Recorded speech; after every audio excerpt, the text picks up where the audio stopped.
behind me is the lighthouse on the northern coast of Iceland.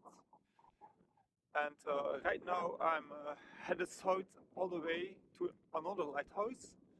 It will be about 550 kilometers. So we have a long run walk ahead of us. I'll try to run as much as I can, but I'm having really severe blistering right now. But yeah, I'm hoping it will recover soon. So yeah, we'll see.